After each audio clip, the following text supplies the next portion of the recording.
A Great Argead Saga ALEXEIN, Alexander the Great. Volume 1, Telesias, The War Dance. By Naki. Episode 43, Princes of the Shadow. The private quarters of Lady Argead, Pella, continuous afternoon. Within the dim, claustrophobic illumination of Argead's chambers, the air hung stagnant and heavy, saturated with the bitter aroma of a dynastic resentment that had undergone slow, toxic fermentation for over a decade. From the stone courtyard below, the rhythmic clinical strike of the Theban cavalry's iron-shod horses and the sharp, arrogant commands of Pelopidas's officers cut directly through the slit windows, violating the domestic peace of the inner palace. Lady Argead, second wife to the late King Amyntas III, stood completely motionless beside the window frame. Her hand gripped the cold limestone sill so tightly her nails turned a bloodless white, threatening to crack against the masonry as she tracked the rising column of golden dust generated by the alien mounts, the physical smoke of a mutating world order. Behind her spine, her three sons, 17-year-old Archelaus, 15-year-old Aridaeus, and 12-year-old Menelaus, hovered like a collection of unsettled, forgotten phantoms in the flickering amber gloom of a single tallow lamp.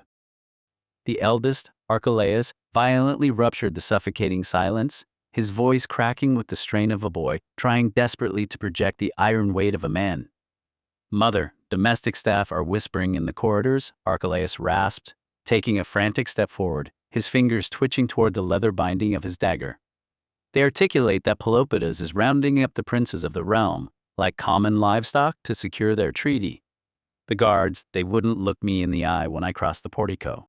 Are we destined to execute a forced departure alongside Philip? Will our flesh be confined within some southern cage?" The younger brothers shifted anxiously. 12-year-old Menelaus gripped Argead's tunic, his wide eyes darting toward the heavy cedar door, as if expecting Theban hoplites to burst through the wood at any micro-negative second. "I heard the boots," Menelaus whispered, his voice trembling with an unrefined, childlike panic. "They sound heavier than our men. They sound like they own the floorboards." "Hush, Menelaus," 15-year-old Aridaeus muttered, though his own jaw was wired tight with dread. He turned his face toward his mother's rigid silhouette. "Mother, speak to us. If the regent surrenders the Argead blood to Boeotia, Ptolemy will gladly throw us into the baggage train, just to clear the palace of rival claims. He wants us gone." Argead slowly pivoted her neck, the movement deliberate and serpentine.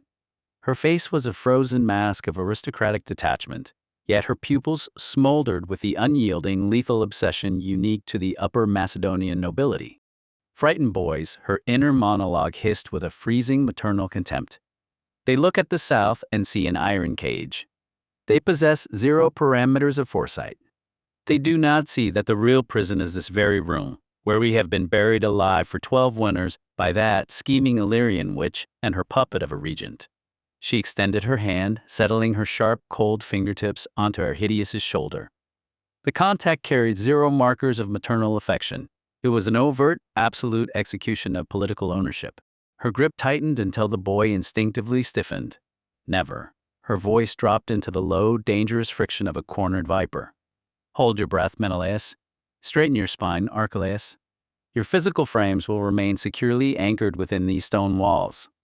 This geographic coordinate is your legitimate home, by right of blood, by right of law, and by the unadulterated bedrock of this northern frontier." She stepped away from the window, her heavy wool garments sweeping across the floor with the ominous rustle of a closing net. She locked her gaze directly onto Archelaus, her eyes reflecting the dim flame of the lamp. "Let the usurper Ptolemy sweat and let Eurydice weep for her hostage," Argead continued, her words dripping with a calculated glacial venom. "Am the true daughter of the Macedonian nobility, descended from a pristine, full-blooded lineage that administered this throne and bled for these mountains, long before that woman Eurydice crawled out from the mud of Illyria to pollute the Argead bedsheets. You do not march for Thebes. You stay here and you watch them burn." She paced the length of the chamber, her heavy wool skirts scraping rhythmically against the uneven stone floor, like the slow, agonizing grinding of teeth. The sound seemed to count down the seconds of their collective exile. "The whelps born of Eurydice's womb are an anomaly, a polluted hybrid line," Argead spat, her upper lip curling into a sneer as the long-repressed venom of a decade finally boiled over, scorching the quiet air of the room. She halted, her chest heaving underneath her bodice. They are no legitimate heirs of this realm, but impure pieces of iron spawned by a cheap, desperate diplomatic treaty. To the Thebans, they are disposable currency. To our own true Macedonian barons, they are an unsightly stain that must be systematically scrutinized and scrubbed from the royal ledger. Let Philip execute his departure. Let that boy saturate his unformed intellect with the ominous, convoluted doctrines of the South. She leaned closer to her boys, her breath hot and smelling of bitter herbs. While his psychological infrastructure is being broken within some dark, suffocating hole in Thebes, you three will remain anchored to this sacred soil. You will remain completely unpolluted by their alien concepts, silently auditing the approach of our hour from the sanctuary of the dark. Archelaus advanced into the amber flicker of the bronze oil lamp, his footsteps heavy and aggressive. His knuckles turned absolute white, the skin stretching taut over the bone as his fingers clamped around the brass hilt of his training, sword until the wire wrapping bit into his palm. His 17-year-old voice vibrated with a volatile, torrentially repressed rage that burned like liquid fire in his throat, threatening to crack his disciplined facade. If our marrow carries the authentic, unadulterated blood of King Amyntas, why must my existence be subjected to this total, humiliating insulation? Archelaus demanded, his chest heaving violently under his linen tunic. He looked at his reflection in the polished bronze bowl of the lamp, hating the obscurity that veiled him. Why was Alexander permitted to grasp the diadem, and why does Perdiccas currently occupy that cursed seat? Why are the sons of an Illyrian barbarian woman authorized to drape their frames in the royal Argead purple, while I, the son of the high peaks, am forced to draw breath like a transparent phantom within the house of my own biological father? He slammed his left hand against the stone pillar, the strike echoing sharply through the room. I am the eldest of the true blood, his inner voice screamed, a chaotic tempest of jealousy and wounded pride tearing through his chest. Perdiccas sits there shivering before Theban general, wearing a crown he doesn't have the muscle to defend. I should be the one standing on the battlements. I should be the one making empires tremble. Gygia halted her sequence of strides. The explosive outbreak from her son did not startle her, it fed her. She locked her pupils onto her eldest boy with the piercing, predatory severity of a wounded lioness, defending her final litter in the brush. She crossed the gap between them with soundless, terrifying speed, narrowing the distance until her face was mere inches from his, her eyes reflecting the naked flame of the oil lamp. Within the treacherous parameters of Macedonia, my son, a crown is by no means an endowment of grace distributed by the gentle hands of the gods, she whispered, her voice dropping into a chilling, rhythmic hiss that vibrated against his cheek. It is merely a piece of bleeding prey, violently plundered from the tall grass by the predator who commands the spear with the longest reach and possesses the black, unyielding stomach required to push the bronze through a brother's throat. She did not blink, her cold stare drilling deep into his soul, searching for the ruthlessness she had spent a lifetime cultivating. Let him rage, she thought, a dark, triumphant serenity settling behind her eyes as she watched the fire burn in Archelaus's face. Let that anger harden into iron. The Argead boys will bleed themselves dry on the Illyrian borders, and when they fall, my son will not be a phantom anymore. He will be the executioner. She compressed her voice further, stripping it of all volume until her words whispered through the damp air of the room, like a tightening silk garrote, soft yet utterly lethal. Your father maintained 2 queens under this roof, Archelaus, Gygia murmured, her eyes narrowing as she watched the flickering torchlight cast long, monstrous shadows across the stone walls. But the administrative center of this fragile state starved exclusively for a defensive shield against the mountains. Eurydice was never a true wife. She was merely Amyntas's political armor, a convenient, temporary bridge engineered solely to span the distance to the western barbarians and keep their axes from our throats. That entire configuration was a grand deception executed for the cold reason of state. It contained 0 fractions of authentic truth, 0 warmth, and 0 love. Your father never loved her. He feared her people. She extended both hands, framing Archelaus's burning face within her palms. Her skin was as cold and unyielding as winter limestone, her touch offering no maternal comfort, no gentle reassurance, only the brutal weight of an inescapable destiny. Archelaus shivered slightly at the contact, but he forced himself to stand rigid, absorbing the chill of her ambition. "It constitutes a horrific paradox," she whispered, her thumbs pressing firmly into his cheekbones to lock his gaze to hers. "Your veins harbor the unadulterated blood of this nation with greater density than any sovereign currently perched upon that ebony throne. Yet the law of the court remains a blind, transactional master. But carve my words down into the marrow of your bone, boy. The throne of Macedonia is no mere chair of honor. It is an immense, towering pyre fueled by the corpses of those who sit upon it." She let out a low, breathy laugh that carried the scent of stale wine and bitter ash. "Alexander already lies cold and bloated within his royal burial pit, butchered by the very system that elevated him to a transient glory. And Perdiccas? Perdiccas stands before us today as a pathetic, shivering sacrificial lamb, completely encircled by a nesting coil of vipers who are already tasting his blood." She narrowed the distance between their faces until he could see the complex network of fine, cold lines etched around her mouth, the scars of a decade spent smiling in silence while her heart rotted. Her pupils flashed with an absolute bottomless strategy that completely bypassed the ordinary metrics of fear. "Let them think we are broken and forgotten." Her inner dialogue vibrated with a terrifying rhythmic serenity. "Let the usurper Ptolemy play the king until his knees buckle. Let Eurydice offer her children like cattle to the southern horizons. Every gold diadem they wear is nothing but a bright, shining target for an Illyrian spear. Let them wear the targets. The reason your hour has not yet stabilized on the temporal axis is because I refuse to audit the destruction of your flesh within their fires," Gygia concluded, her voice dropping into a chilling, hypnotic rhythm that locked the three boys in a spell of absolute obedience. "While those polluted hybrids exhaust their biological resources and bleed out their vanguards trying to arrest the momentum of the Illyrian tempest, you three will remain stationed within the absolute safety of these palace shadows, systematically sharpening your fangs in the dark." She released her grip on Archelaus's face, smoothing the fabric of his tunic with a sudden, jarring precision. "Archelaus, your line constitutes the most pristine reserve force this house commands. When the barbarians eventually pulverize Eurydice's offspring into passive, unremembered ash, and they mathematically, inevitably will, every proud baron within this nation will execute a frantic, bloody ride to rally behind the solitary, unpolluted Argead left standing upon this earth. You are by no means insulated, my young lion. Your frame is being preserved with meticulous surveillance for the absolute final phase of this grand endgame. We do not strike first. We do not beg for foreign spears. We simply wait and we inherit the ruins." The air in the Piraeus did not merely smell of brine and tar. It reeked of Athens' insatiable digestion. It was the scent of everything brought from the far edges of the world to be consumed by the city, leaving only the bitter dregs behind. Lysandra stepped off the main thoroughfare, her sandals crunching on Athenian grit and broken amphora shards, and moved toward the jagged maw of a drainage tunnel that burrowed deep beneath the harbor stone fortifications, the hidden, festering foundation upon which the glory of the city was built. The transition was absolute.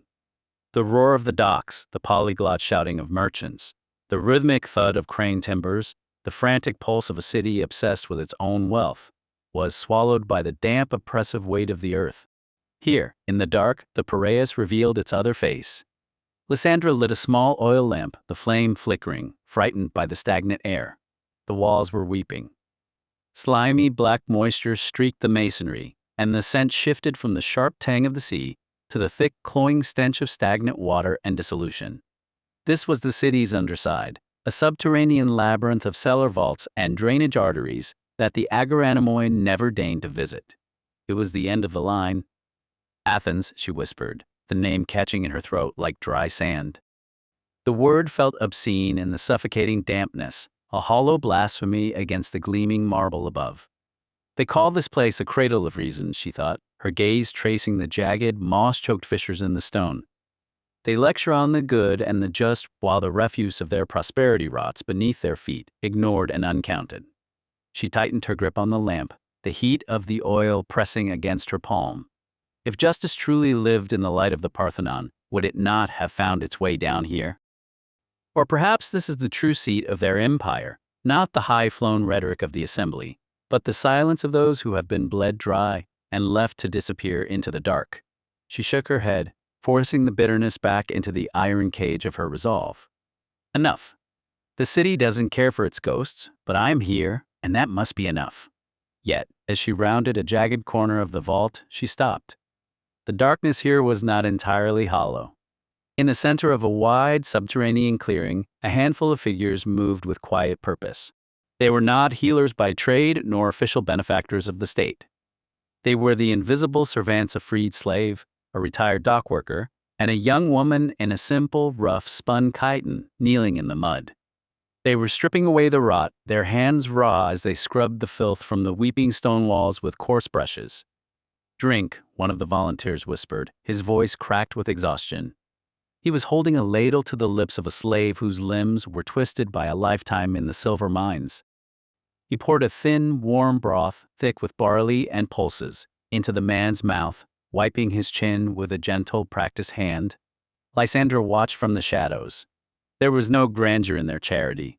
There were no temples here, no priests to declare their piety. Just a woman sitting beside a merchant's widow, ravaged by a wasting fever that had stripped her to the bone. The woman was not offering medicine. She was simply holding the widow's hand, whispering softly as she smoothed the damp, matted hair from the dying woman's brow. "You are seen," the volunteer murmured, the words echoing softly against the dripping stones. "You are not alone in this. This was not a den of revelry, nor the sterile and indifferent facility of the state. It was a place of profound, functional humanity. In this city of logic and marble, these people had carved out a sanctuary of the heart. They brought what little they had, a loaf of bread, a scrap of clean linen, a few moments of warmth to the people the city had deemed already dead. They spoke in low, melodic tones, providing the only comfort available in a place devoid of sun. The knowledge that when their own lives we finally frayed, someone would be there to catch the threads." Lysander moved forward, her steps silent on the slick stone, her lamp held high to cut through the oppressive gloom. She was searching for the boy the shipwright had spoken of, but with every meter she advanced, the tunnel revealed a scope of misery that clawed at her composure. It was a gallery of the city's discarded humanity. Here, the horrors of Athens were not hidden behind curtains or ignored by the orators. They were laid bare in the weeping damp. There were men, dozens of them, veterans of forgotten skirmishes who had never recovered from the steel of the enemy. Some lacked legs, their stumps crudely bound in foul-smelling rags. Others had lost eyes or had limbs withered and knotted by unhealed trauma. Beside them lay women, their bodies broken by labor or the grinding attrition of the city's underbelly, all locked in the final, agonizing countdown to their last breath. The air was thick with the polyphony of their suffering, the wet, rattling coughs of the wasting, the low, rhythmic weeping of those whose spirits had already departed, and the thin, sharp cries of those tethered to bodies that had become prisons of unendurable pain. For these people, life had ceased to be a gift, it had curdled into a relentless, waking nightmare of sensory torment. Lysander stopped, her chest constricting. She found a man huddled in a corner, his face obscured by a matted tangle of hair, his remaining hand clutching at his side. "What is happening here?" she breathed, the question escaping her before she could stifle it. The man looked up, his one good eye unfocused and swimming with delirium. "The city," he rasped, his voice a dry, papery friction. "The city finished with us. We are the leftovers of their glory. They take what is useful, and they leave the rest of us here to wait for the dark to finish the work." Lysander stood frozen, the lamp's flame trembling in her hand. She had come to save one life, but the scale of the rot hit her with the force of a blow. It was an entire army of the forgotten, all suffering in a silence that the white marble above could never afford to acknowledge. She realized then that this was not merely a place of death. It was the secret, screaming foundation of Athens, a subterranean ossuary for the people the democracy deemed too broken to be worth the cost of repair. Lysander moved past the rows of the broken, scanning the dim alcoves until she spotted one of the volunteers, a weary, stooped man in a stained tunic, cleaning the brow of an elderly woman. She approached him with a quiet, purposeful tread. "Am looking for a boy," she whispered, her voice low to avoid disturbing the fragile silence. "A shipwright told me he was brought here." He is suffering from a fever that has taken its toll. The man looked up, his eyes softening as he recognized the medical satchel at her side. A flicker of profound gratitude crossed his exhausted features. "Thank you for coming to help us, lady," he murmured, his voice trembling with a sincerity that caught Lysandra off guard. He stood slowly, his joints stiff, and pointed toward the deepest, dampest corner of the tunnel, where a small pile of threadbare cloaks lay against the weeping stone. "He's there. He has been slipping away since the sun rose." Lysandra did not arrive with the intention of murder, but with the grim realization of a healer who has reached the limits of her craft. She had spent hours walking the tunnels, witnessing the systemic failure of a city that had already abandoned these people to rot. When she reached the boy, her clinical assessment told her what the shipwright could not admit. The marsh fever had progressed too far. The boy's lungs were already filling, his vital organs were shutting down, and his suffering had moved beyond the reach of any tonic, herb, or prayer. To attempt to treat him, to force more water into his failing system, or to try to break a fever that was already burning away the last of his consciousness, would not have been a pursuit of life, but an extension of his torture.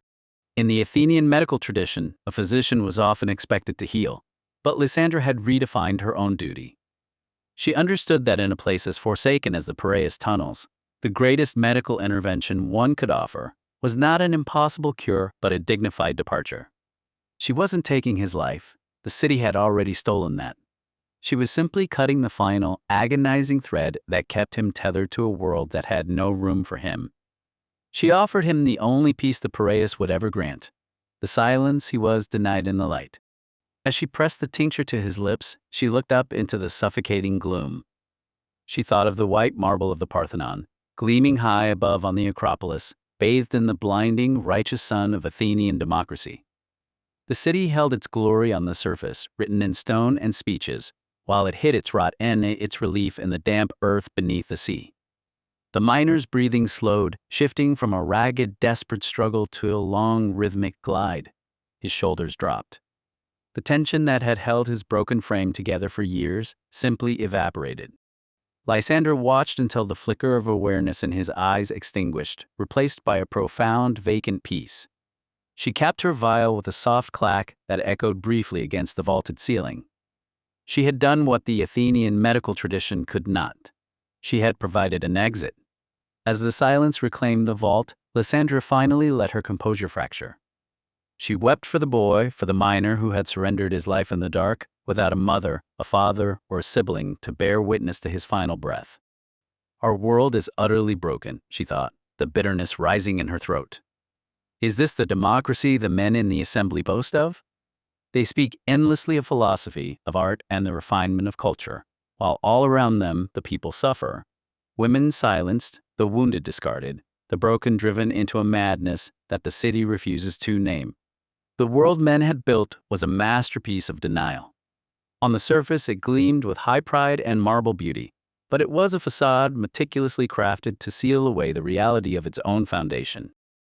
Beneath the water's surface, where their ships sailed to conquer and claim, lay the true state of their creation, a deep-sea abyss of chaos, disease, and silent, hopeless suffering. What was the point of a democracy that thrived only on the light, while the shadows were fueled by the agonizing tears of the invisible? Lysandra stood, her shadow stretching long and distorted against the weeping walls, a dark blot against the damp stone. Above, the Piraeus continued its relentless, grinding business, a cacophony of commerce and empire, utterly oblivious to the silence in the deep earth.